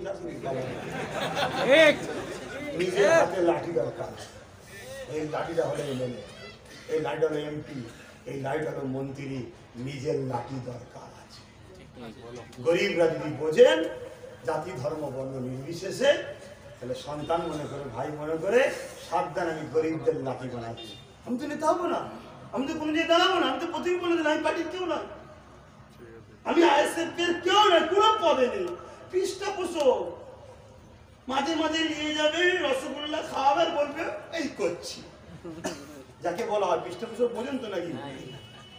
কিন্তু এখানে ব্যাপারটা একটু আলাদা আছে। পৃষ্ঠপোষক থাকলেও লাগাম হাতে রেখে দিয়েছি, কেন মানুষকে আমি জবান দিয়েছি, অন্য কেউ জবান দেয়নি, ঠিক না? মানুষকে আমি জবান দিয়েছি, আর আমার একটা রিপুটেশন 1000 বছরের আছে। আজ আমার বাপ যদি 2 নম্বরই করে যেত, আমি এলে বলতে সেই আমি একবার এই চিঠি মাস্টার ছেলে বলতো না, বলতো না? আমি যদি কিছু ভুল করে যাই, আমার বাচ্চাও যখন আসবে, আমার জন্য আমার বাচ্চার মাথায় হাঁটাবে। ওই রকম বাপ হওয়ার থেকে মরে যাওয়া, আমি মনে করি যে তার নিজের ছেলেকে বাঁচতে দিতে পারবে না। আর যারা বুথ ফুট দখল করো তাদেরকে বলে যাই, শ্বশুর বাড়ি তোমার মেয়েকে বলবে তোর বাপ তো বুথ চুরি করে না। অর্ধেক যারা এইসব করবে শুধু তুলে ফটোটা ছেড়ে দেবে যে বুথ দখল করছিল অমর, দেখবেন ওর মাথাটা হাঁটাবে, ওর জন্য বাচ্চাদের মাথাটা হাঁটাবে। তাতে নিজের বাচ্চার ভবিষ্যতের কথা ভাবো, যার যাকে ভালো লাগে ভালোবাসবে, যার যাকে ইচ্ছা যায় যাবে, জোর জবরদস্তি গুন্ডাগিরি করো না। এরপরও কে যদি বলে না দেখে লোবো, তুমি দেশদ্রোহী, আমি দেশপ্রেমিক, দেশ বলেছে ভোট দাও, তুমি বলেছো দেবে না, আমি হলাম দেশের পক্ষে, তুমি দেশের বিরুদ্ধে। অতএব দেশকে বাঁচাতে গিয়ে প্রশাসনের অপেক্ষায় থাকা যাবে না। কথা বুঝছেন না, বোঝেন না? তখন দেশের মশলা এসে যাবে, আর কোনো দিকে তাকাবার ব্যাপার থাকবে না। তখন দেশ বাঁচাতে গেলে বললাম খুন দিলেই তবে মাতৃভূমি হয়, যে মাটিতে খুন দেওয়া তবে মাতৃভূমি হয়। অতএব আব্বাস সিদ্দিকী কিন্তু নাই 70 বললে পিছবে না। যেমন ফারুকে আজম মসজিদের কাতারে গিয়ে চোখের পানি ফেলেছিল, নাই প্রতিষ্ঠিত করতে গিয়ে কিন্তু তরোয়াল হাতে তুলতে পিছপা হয়নি। দেশকে বাঁচাতে গিয়ে গণতান্ত্রিক প্রক্রিয়ায় আমরা লড়াই করতে গিয়েও পিছবো না। কথা বুঝে আসছে? বিদায় নিলাম, আসেন একটু সালাম দিয়ে দোয়া করবো। না এখনো ভোট কাটুয়া বললো, ভোট কাটুয়া হয়, জায়গা কাটুয়া হয়, এখনো দোয়াটা করি না? দোয়া নেবেন না? যারা ভোট কাটুয়া বলে তাদের দোয়া হাত তুলে কোনো লাভ হয় না, কি লাভ হবে? যদি আমাদেরকেও ভোট কাটুয়া বলে বিশ্বাস করে, আমাকে যদি কেউ ভোট কাটুয়া বলে, তার আমার সঙ্গে হাত তুলেও কোনো লাভ নেই। তবে আমি যা ডোজ দিই, যা অ্যান্টি ভাইরাস মারি, ভাইরাস এলাকায় থাকে না, সেই দূরে ভাইরাস থাকে না, দূরে দূরে মাইকে শুনি। মাইকে শুনে আর মনে মনে বিড় করে যা ধোয়া বা ধরে আমায় ওতে আমার কোনো অসুবিধা নেই। আমার রাসূলুল্লাহকে মক্কার বেঈমান জালিম সন্ত্রাসরা বলেছিল মুহাম্মাদের বংশ, মুহাম্মদ জাদুকর। আমার রাসূলুল্লাহ কি হয়েছে? ও কি বলি জানা ওতে কিছু যায় আসে রে। তুমি প্রকৃত মার ধাও, প্রকৃত দেশপ্রেমিক হও। আসো কলিকাতায় চলো, যত নোংরা জায়গায় মেয়েদের দেহ বিক্রি হচ্ছে সব বন্ধ করি, প্রত্যেকটা গুনগুনোকে তুলি, আমার বাংলার বেটিদের ইজ্জতকে বাঁচাই, প্রত্যেককে চাকরি কর্ম দিয়ে ভালো সংসারের ব্যবস্থা করে দিই, তবে জানবো তুমি প্রকৃত দাদা, প্রকৃত নেতা। চলো ওটা করার স্বপ্ন আব্বাসের দিকে নিয়েছে। যেদিন ক্ষমতায় আসি, জিততে পারি, অকাপ সম্পত্তি দখল করতে পারি, আমার হাতে যদি পাওয়ার আছে, একটা বেটিকে নিজের গরিবের জন্য পেট বিক্রি, ইজ্জত বিক্রি করতে হবে না। আমি তার কর্মসংস্থান করে দেবো, তার বাপের চিকিৎসা, মায়ের চিকিৎসা, বাচ্চার চিকিৎসা, তার স্বামীর চিকিৎসা, তার সমস্ত সমস্যার সমাধানের জন্য নামবো। কিছু বলেন এত টাকা পাবেন কোথা? আপনি জানেন আমার পার বছরে ভারতবর্ষের ইনকাম কত? আমার দেশের, একটু দেশকে নিয়ে বলছি, আমার দেশের ইনকাম কত জানেন? আপনারা অবাক হয়েছেন না তো? দেশের কথা বলছে, আগে বলেছি দেশের কথা, দেশকে ভালোবাসা, মোস্তফা জানের আহমদের সুন্নাত বলেছি, মনে আছে? হ্যাঁ, তোমাদের মধ্যে কিছু লোক আছে, তোমাদের ঘরে এই সমাজে না অন্যরকম বানাবার চেষ্টা করছে, এই সময় সমস্ত ধর্মের মানুষকে ঘৃণা করে। এরা বললে মুসলমান, এরা কি দেশ টেস বোঝে নাকি?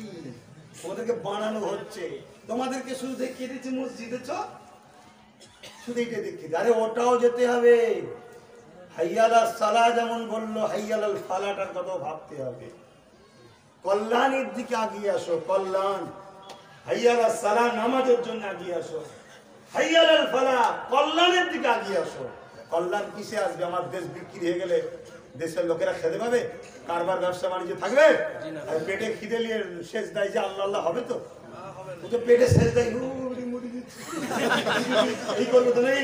হ্যাঁ, মা ঘরে বিছানায় খটখট করছে আর হুজুর বলছে আল্লাহ আল্লাহ আল্লাহ আল্লাহ। চিন্তা করছে আমার মায়ের চিকিৎসা করতে কি করি বল দিবি, আল্লাহ হবে? এই জন্য আমার রাসূল বললেন, যেখানে কুফরি আছে, যেখানে যেখানে অভাব আছে সেখানে কুফরি আছে, অভাবটা মিটাতে হবে। আজকে বড় প্ল্যান করে আমাদেরকে গরিব করা হচ্ছে, মুসলিম হোক, দলিত হোক, আদিবাসী হোক, বড় প্ল্যান করে গরিব করা হচ্ছে। আর এই জায়গাটা যখন ধরে ফেলেছি, দেখছে তো এ তো রুখতে পারছে না কোনো দিক দিয়ে, এখন বলছে ও মুসলমানের দল, ও হপিজ জাদা, ও কমনাল, ও সাম্প্রদায়িক, ও কি বলে ভোট কাটুয়া, ও বিজেপির সাথে টাকা নিয়েছে, ও এই করেছে। তা আমি বলছি আমি কি করেছি পরের কথা। উড়িষ্যায় দিদি অমিত শাহর সঙ্গে বসে খাচ্ছিল, ফটো আছে, আমার একটা দেখা। রেলমন্ত্রী ছিল বিজেপি থেকে মমতা, কই আমার একটা দেখা দেখি। ওগুলো আগে করতে হয়, দুবার বিজেপির সঙ্গে ঘর করেছে দিদি, আমি করেছি। এই কথা বুঝছেন না? এইসব বলে বেড়াচ্ছে, কি করবো? বলছে মানুষের স্বাধীনতা আছে, গণতান্ত্রিক অধিকার আছে, বলছে, কিন্তু প্রমাণ দেখাও না দেখি। কিন্তু আমি কত প্রমাণ দেখাবো, আর কত প্রমাণ নেবেন? কথা বুঝে আসছে না? নয়, আমি আপনাদেরকে বলে যাচ্ছি, জিতার পরে যদি 10, 15, 20 কম হয়, ওটাও দেখবেন চলে যায়। আর আমার ভয় হচ্ছে দুজন মিলেই সরকার করে দেবে।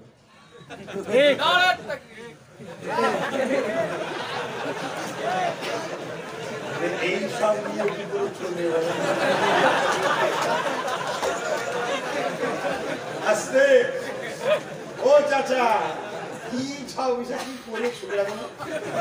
ব্যাপারটা এদের দোষ নয়, এটাও সরকারের দোষ। তিনি বলে সব ঘুরিয়ে সরকার, আমি হ্যাঁ সরকারের দোষ। ওইটা মুসলমান নাকি জঙ্গি হয়ে গেছে, বোম মারছে, আমি ওটাও সরকারের দোষ। এবার কেন মুসলমানকে শিক্ষা দিসনি? কেন শিক্ষা পাইনি বলে তো ভালো মন্দ বোঝেনি, তাই তো খারাপ হয়েছে। শিক্ষা দিলে ভালো মন্দ বুঝলে খারাপ হতো? বলছে নাকি কি বলে জঙ্গল মরে সব মাওবাদী, ওটাও সরকারের দোষ। মাওবাদী হলো কেন? যদি শিক্ষা থাকতো, চাকরি বাকরি থাকতো, তাহলে কেউ মাওবাদী হতো না। নিজেরা দোষ করবে আর লাস্টে বলবে এই হয়েছে, এই হয়েছে, এই হয়েছে। আর কোনো মাওবাদী জঙ্গি ফঙ্গি আমার ভারতবাসী কারোর দোষ না। সবাই মিলে আমাদেরকে পরিবর্তন হতে হবে, যাতে করে মানুষ সন্ত্রাস না হয়, জঙ্গি না হয়, মাওবাদী না হয়, তো সমাজ বিরোধী না হয়। তার জন্য শিক্ষা দরকার। অভাব মিটে গেলে কর্ম, তাহলে মানুষ কর্মের জন্য দরকার। কথা বুঝে আসছে না? সেই জায়গায় অনেক অনেক কিছু বলবে, এসব কথাই কান দিয়ে লাভ নেই। এতটুকু বুঝি, বিশ্বাসে মেলাই বস্তু, তর্কে বহুদূর। আমি কি কথা বলি যে তোরা কি বুঝেছিস আমি জানি না। আমি বলতে চাইছি লাস্টে দেখা যাবে সংযুক্ত মোর্চাকে রুখতে গিয়ে দেখা যাবে দুজনে। বর্তমান সমীক্ষা যেটা দেখাচ্ছে পুরো পাল্ট ঘুরে গেছে। 180টায় সংযুক্ত মোর্চা পাচ্ছে, সেটা একটা দেখাচ্ছে। কথা বুঝে আসছে না? না, তো যাই হোক, আমি বিদায় নিলাম। কিছু রাজনীতির শিক্ষার জন্য আপনাদের বললাম, কারণ এটা রাজনীতির মঞ্চ নয়, এটা ধর্মীয় মাহফিল। তথাপিও রাজনীতির শিক্ষা দেওয়া আমার কর্তব্য আছে। সন্তান হিসাবে, ভাই হিসাবে আপনাদের দিলাম। পরিবর্তন হন, আমাদেরকে মাতৃভূমি ভালোবাসায় এগিয়ে যেতে হবে। আর যখন রাজনীতির মেম্বারে, যখন স্টেজে যখন উঠি, তখন সেখানে রাজনীতির বিষয়ে কথাবার্তা বলি। কি হলো? ও হ্যাঁ, ভারতের নাগরিকেরা পেয়েছি দেশের ইনকাম,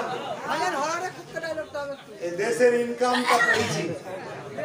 পার বছরে ভারতবর্ষের যা ইনকাম, দূরে কাছে সোশ্যাল মিডিয়া, হিন্দু মুসলিম দলিত আদিবাসী সাঁওতাল বাগদি জাতি যা আছে, গরিবদের ঘরে বলি, আর জাত জাত দিয়ে ঝগড়া করিনি ভাই। তুই আমি ঝগড়া করছে, ওইদিকে কেউ আরো ক্ষতি হয়ে যাচ্ছে। পার বছরে ভারতবর্ষের ইনকাম,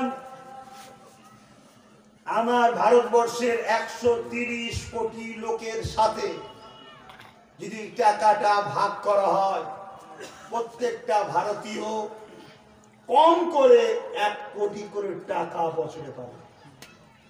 কত টাকা? 1 কোটি।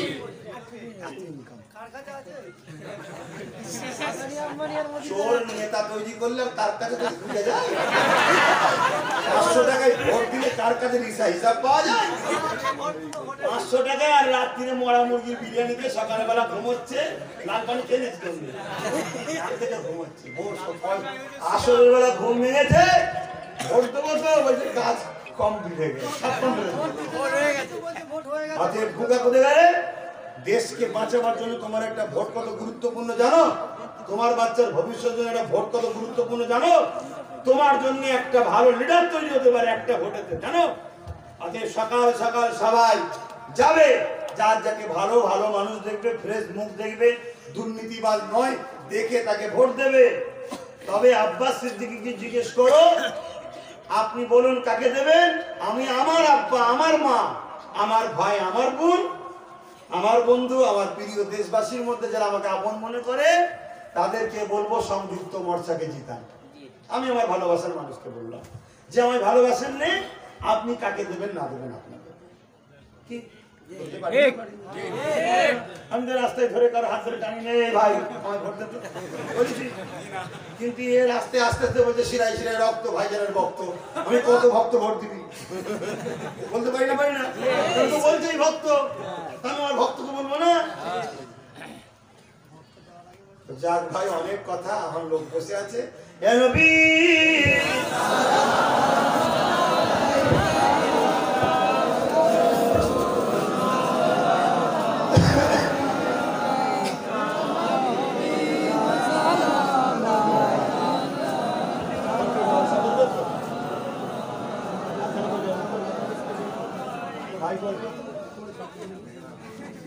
ভাই আসবে নাকি?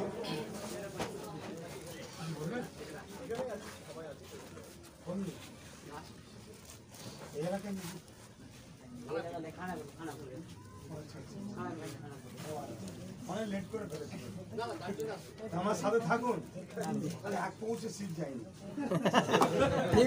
লেট করে ফেলেছে। ট্রেন যদি কাছের লোককে মিস করে না, এইটা স্টেশন ওই তো রে বাবা, ওই সেই হরেনটা দিচ্ছে তো সবে, তারপরে দেখছে পালিয়ে গেছে। তো যাক, এখন কি অজ করবে তুমি? দেখ আমার ছোট ভাই এসেছে, অজ করবে। সব আমরা এক পরিবারের সন্তান, এক সিলসিলার মানুষ, এক নবীর উম্মত, এক আল্লাহর সৃষ্টি, এক দেশের মানুষ, সবাই আমরা মিলেমিশে থাকবো। আসুন, আমার ভাই এসেছে, আমি দাঁড় করেছি সালাম দিবার জন্য, একবার সালাম দেব। তার আগে একটু দোয়াও চাইব। প্রথমে দোয়াটা চাই, আল্লাহুম্মা আমিন। হায় আল্লাহ, যা কিছু বললাম ধর্মীয় মাহফিলে সত্য নাই প্রতিষ্ঠিত করার স্বার্থে মানুষকে সজাগ করার জন্য বললাম। কারণ আপনার সৃষ্টি আজকে বিপদে, বাঁচাবার মালিক আপনি। একজন মাধ্যম হয়, ওসিলা হয়, আর মাধ্যমটা আপনি ঠিক করেন, আপনি যাকে পছন্দ করেন। আমি চেষ্টা করছি, যদি আপনি আমায় পছন্দ করেন, আপনার সৃষ্টির একটু সেবা করার ব্যবস্থা আমায় করে দেবেন। জাতি, ধর্ম, বর্ণ নির্বিশেষে, হিন্দু, দলিত, আদিবাসী, সাঁওতাল, বাগদি, যেই থাকুক, প্রত্যেকটা মানুষকেই তো আপনি সৃষ্টি করেছেন। সবাইকে দুবেলা দুমুঠো পেট ভরে খাওয়াবেন, সবার বাচ্চা যাতে সুস্থ থাকে, শিক্ষা পায়, জামা কাপড় সুন্দর পরতে পারে, হাসি খুশিতে থাকে। এবং আমার প্রিয় দেশ, আমার মাতৃভূমি ভারতকে আপনি বিদেশি শক্তি থেকে হেফাজত করবেন। ভারতের সেনাবাহিনী যারা দেশে বর্ডারে রাত দিন জেগে বরফে আমাদের জন্য কষ্ট করছে, তাদেরকে সুস্থ রাখবেন, ভালো রাখবেন।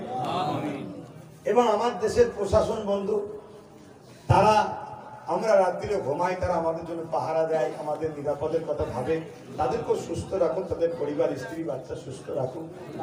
আমরা যারা হাত তুলেছি, মুস্তফা জানে রহমত সাল্লামের গোলাম, আমাদের সকলকে ইসলামের উপর রাখুন, ইমানের সাথে মরণ নসিব করুন। আমাদেরকে নামাজি, মুত্তাকি, পরেজগার, হাজি, গাজী, জাকিরিন, মানব প্রেমিক বানাবেন, ন্যায় সত্যের পক্ষে চলার তৌফিক দেবেন। এই মাহফিলকে কবুল করুন, মাহফিলে আগত মেহমানদের কবুল করুন। আমার মুরব্বী আব্বা, আমার আম্মা, ভাই বোন যে যেখানে শুনছে, সবাইকে দুনিয়া আখেরাতে একসাথে থাকার তৌফিক দিন। আল্লাহ, আপনার হাতেই তো জমিন আসমানের বাদশাহী। আপনি ফকিরকে আমির বানাতে পারেন, আমিরকে ফকির বানাতে পারেন। আল্লাহ, আমি নেতা হওয়ার জন্য হাত তুলিনি, আর চেষ্টাও করিনি।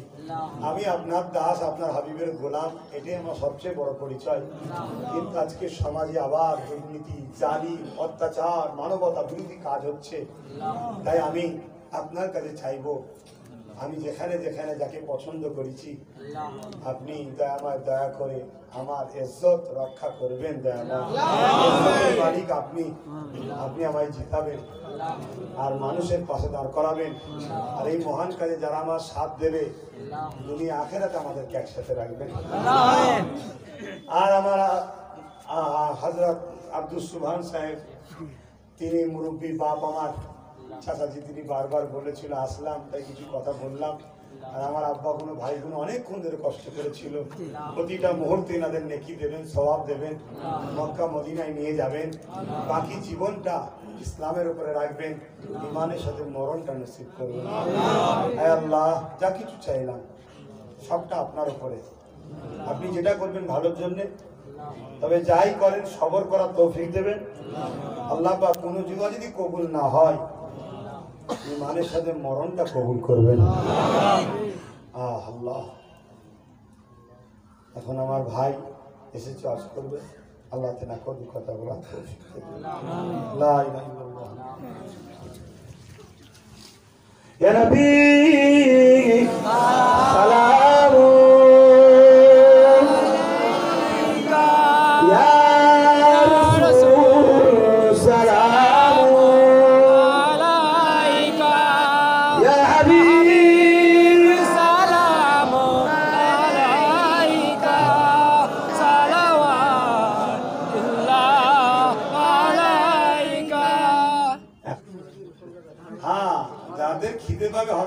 জার্মানি খুব তাড়াতাড়ি রাখবেন, খাইয়ে দেবেন। এখন আমার ভাই সালাম পড়াবে, আপনারা নেবেন, আর আমি যাবো, কেউ মুসলমান করবেন না। আমার বাড়িতে কেউ অপেক্ষায় আসছে, কথা বুঝে আসছে, অনেক কিছু করতে হচ্ছে ভাই। আর দোয়া করবেন। আমার আব্বাদেরকে বিশেষ করে বলছি, নামাজ পড়ে দোয়া করবেন ছেলের জন্য। করবেন তো আব্বা? দোয়া করবেন আমার আল্লাহ যেন আমায় হেফাজত করে, অহংকারী যেন না হয়ে যায়, ভুল পদক্ষেপ না নিয়ে ফেলি, মানুষের সঙ্গে ধোঁকা না দিয়ে ফেলি। যারা ধোঁকাকারীকে মুনাফিক বলে, অহংকারকারী ধ্বংস হয়ে যায়। কথা বুঝে আসছে? আর লুবি হলে তো সব শেষ। আল্লাহ যেন হেফাজত করে। যে জায়গায় আল্লাহ তুলে দিয়েছে ওই জায়গা থেকে পড়া মানে চূর্ণ বিচ্ছিন্ন হয়ে যাবে। আর ওই জায়গা থেকে পড়লে তিনটে জিনিস যদি হয়ে যায় পড়ে যাবে: অহংকার, লোভ আর মানুষের সঙ্গে ধোঁকা। আল্লাহ তুলে দেবে। আল্লাহ সব পারে, ঠিক না বেটি? আচ্ছা, আমি একটা মানুষ, তাই দোয়ার দরকার আছে আমি যেন খারাপ রাস্তায় না চলে যাই, তাই দোয়া করবেন। আর আমি হাসবুনাল্লাহ ওয়া নি'মাল ওয়াকিল, নি'মাল মাওলা ওয়া নি'মান নাসির, আমার কোনো গার্ড নেই।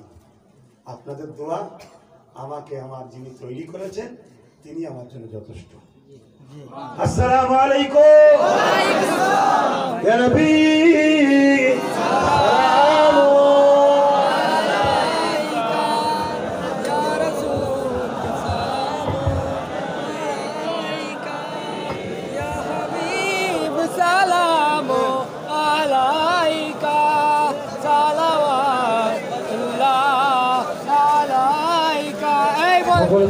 নারে তাকবীর, আরো জোরে নারে তাকবীর, নারে তাকবীর। औलादे मुजाहिदे ज़मान, औलादे मुजाहिदे ज़मान, जनाब भाईजान हुजूर केबला, जनाब भाईजान हुजूर केबला, नारे ताकबीर, नारे ताकबीर।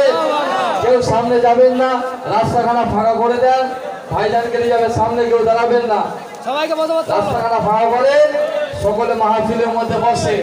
আর কিছুক্ষণের মধ্যে আবারও আমাদের খেদমতে হাজির থাকবেন ফুরফুরা দরবার শরীফ থেকে আওলাদে মুসাদ্দিদের জামান জনাব পীরজাদা হযরত মাওলানা মেহরাবউদ্দিন ভাইজান, তিনি আপনাদের খেদমতে ওয়াজ নসিহত করবেন।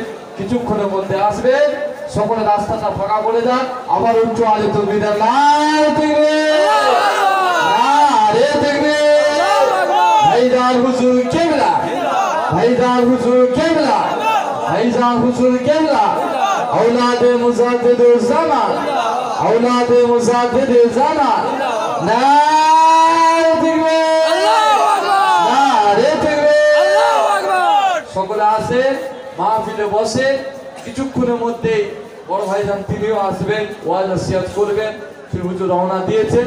তারই মধ্যে আমি গোলাগার পীরনগর হুজুরের নাতি আপনাদের খেদমতে দু কথা বলবো। মাহফিলে বসে, তার মধ্যে ভাইজান আসবে। সকলে উচ্চ আওয়াজে আর একবার সালাতু সালাম বলিয়া নবী সালাম।